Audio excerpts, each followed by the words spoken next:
저는 근데 오늘은 이제 두 번째 요걸 한번 좀 꼭 짚고 넘어가야 돼서 이준석 의원이 어제 귀국하면서부터 지금까지 이제 쏟아낸 말들이 있어요. 대통령이 공천, 그러니까 당선인 시절에 공천에 개입해서 특히 포항시장 공천과 김태우 강서구청장 공천에 개입했었던 거, 또 강원도지사 공천 관련해서도 또 어떤 일을 했는지 이런 것들에 대해서 사실은 소상인지 말을 하기 시작했거든요. 그리고 앞으로 명태균 씨 관련해 가지고 좀 더 큰 이벤트, 뭐 이벤트라고 하긴 그렇지만 좀 더 큰 폭탄이 좀 터질 것들이 저는 더 많이 남아있다고 좀 보거든요. 왜냐하면 명태균 씨하고 그 김영선 씨가 구속은 됐지만 실제 그들의 죄는 그 정치자금법, 뭐 예비 후보들로부터 돈 받을 그것만에 국한되는 건 아니고 우리가 지금 들어보니까 완벽하게 그 더 큰 문제점, 사인의 국정농단이 어떤 식으로 벌어졌는지가 완벽하게 나오지 않습니까? 저는 이준석 의원이 본인도 여기서 자유롭지 않고 특히 김종인 전 비대위원장 같은 경우는 자기는 뭐 전혀 모른다고 얘기했는데 알고 봤더니 매일매일 연락하고 주고받던 사이였고 이 상황은 무엇입니까? 여기는 어떻게 생각하십니까? 라고 맨날 정치적 자문을 오히려 그 사람한테 구하던 상황이 된 게 다 드러나지 않습니까? 그래서 이 부분과 관련해가지고 앞으로 어떤 일이 벌어질지 한번 얘기를 좀 해봐야 될 것 같아요. 한번 얘기 좀 해주세요. 저는 좀 이준석, 뭐 물론 명태균 씨가 구속이 됐고 네. 윤석열 대통령 관련해서 여론 조작, 여론 무상 보고, 공천 거래 이게 핵심이죠. 그런데 뭐 이준석 대표가 지금 폭로하는 이 내용들을 보면은 네. 정당인의 한 사람으로서 이준석 대표는 왜 정치를 했나? 아니 대통령 선거를 이긴 여당 대표가 네. 김건희 여사한테 왜 찾아가서 공천 관련 이야기를 합니까? 그리고 명태균 씨한테는 왜 알려줍니까? 경선하는 얘기를 왜 얘기해 줍니까? 그렇죠. 그 자체가 정말 공천을 공정하게 관리하고, 또 이준석 대표 뭐라 그랬어요? 시험 봐야 된다 그랬어요. 국민의힘은 썩었기 때문에 후보자들, 지방선거 후보자들 60대가 되든 70대가 되든 다 시험 봐서 자질 있는 사람 공정하게 경쟁시키겠다. 그게 공정한 겁니까? 저는 조금 그 과정을 보면서 그 본인도 부끄러운 것도 없어요. 그러니까 저는 이상하더라고요. 그 얘기를 들어보면요. 이준석 대표는 자기가 한 건 마치 아무것도 아닌 것인 양 말을 해요. 자신이 당대표 시절에 명태균이라고 하는 사인에게 전화를 걸어가지고 야 네가 알고 있는 거랑 틀려 김영선 경선해야 된다더라 이런 얘기를 해줬다는 거거든요. 그래서 명태균이 잘못 알고 있었기 때문에 자기가 알려줬다는 식으로 말하는데 그 사람이 잘못 알았거나 말았거나 자기가 그걸 왜 알려줍니까? 당대표는요. 예. 공천을 공정하게 관리해야 될 의무가 있는 그러니까요. 사람이에요. 예. 그리고 공관위에 맡겨서 본인이 권한이 없는데 왜 김건희한테 가가지고 그걸 의논합니까? 예. 그 권한도 없는 사람한테. 대표님이세요? 네. 지금 만나러 가도 되죠? 이거 지금 서로 얘기한 거 오늘 공개됐잖아요. 뉴스마트에서. 근데 그 중간에 보면요. 이걸 박형강 기자가 사실은 이준석 의원하고 얘기하면서 녹음한 거거든요. 이준석 의원이 들려주던 그것을.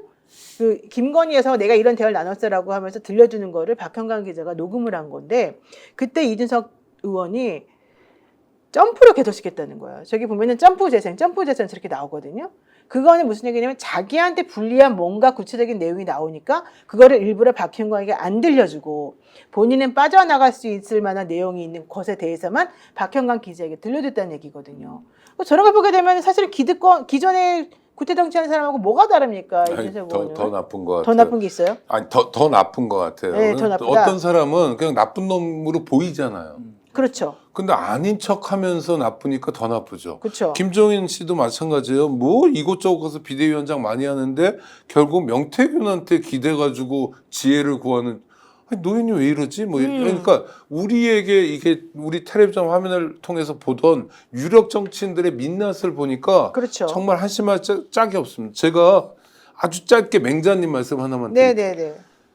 맹자님이 양해왕을 만나는 장면인데 그 왕이 있는데 이제 소를 끌고 가더래요. 어디 가냐 그랬더니 소를 잡아서 피칠을 한대요. 종을 잘 못 만들었나 봐요. 기포가 생기니까 그거로 피칠로. 그러니까 왕이 그걸 보던 피. 예. 그러니까 소를 잡는 거죠.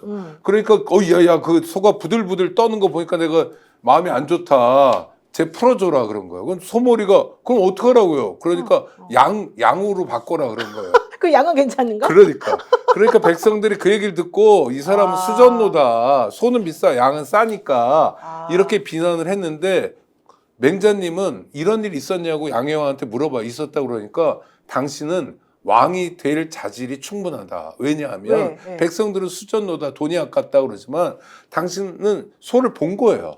소를 보고 소의 눈을 보니까 불쌍해서 소를 참아 못하는 마음이 있다. 이게 왕의 기본이다. 그게 측은지심 같은 건가요? 그렇죠. 측은지심이죠.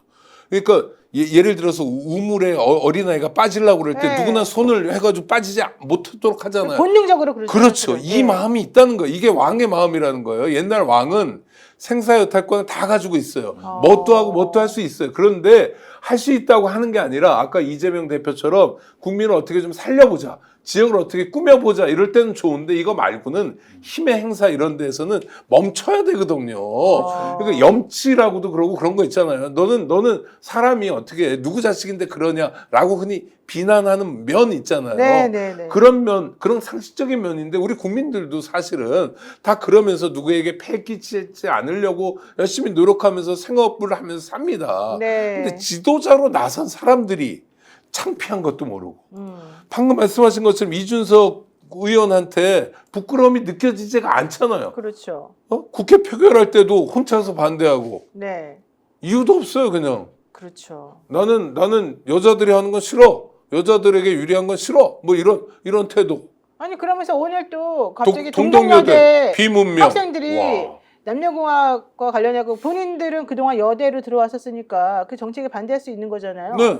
그렇게 말했더니 그것을 가지고서는 가서 또 한마디 하고 문명이 비문명이라고 뭔데? 그러고 아니 그러니까 참네원. 여성들 입장에서는 여대라는 공간에서 그렇죠. 자기들끼리 또 해야 될 것도 있어요. 그게 예, 싫은 예. 사람은 공학 가면 되는 거고 그걸 어떻게 비문명이라고 합니까? 그러니까요. 대학 당국이 그런 걸 할 때 학생들이 저항하면 정치인이라면 대학 당국의 얘기도 들어야 되겠지만 학생들의 얘기를 경청해야 되잖아요. 네. 비문명이라고 하지 않는 마음, 참아 못하는 마음이 국민의힘 지도자들에게 너무 많아요. 이 사람들 아무거나 다 해요 정말. 그러니까요. 이준석 대표 같은 경우는 저는 그냥 미디어가 키운 시정 잡배다.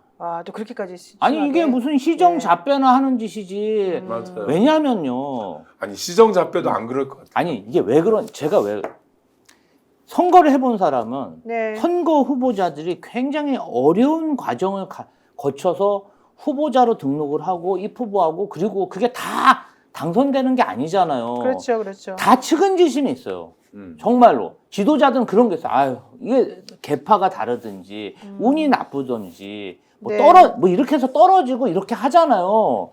그런데 이 사람은 자기 이름으로 공천장을 다 나눠주고 본인의 공천장을 받은 사람이 대통령까지 됐잖아요. 네네. 그런데 지 책임은 하나도 없어. 그러니까. 아니 국민의힘이라는 정부 여당을 만들었으면 그거에 대해서 무한 책임을 가져야죠. 아니 그냥 아직도 거짓말만 하고 그냥 김건희 그다음에 명태균 사기꾼 같은 사람들이랑 그냥 희희낙낙하면서 정치를 게임처럼 하잖아요. 그렇습니다. 자, 이준석 의원이 김건희 여사와 자신이 당대표 시절에 나눴던 싱크 한번 들어보겠습니다. 네. 네, 이준석입니다. 아유, 우리 대표님. 예. 네네네. 아유. 다른 면에 상의들이 있어가지고, 네. 네네. 지금 서초동에 있어가지고 별일 있나 해가지고요. 수치도 아니에요. 저녁 제가 말씀을 하니까. 여기 오시면 10분, 15분에 도착하세요? 예.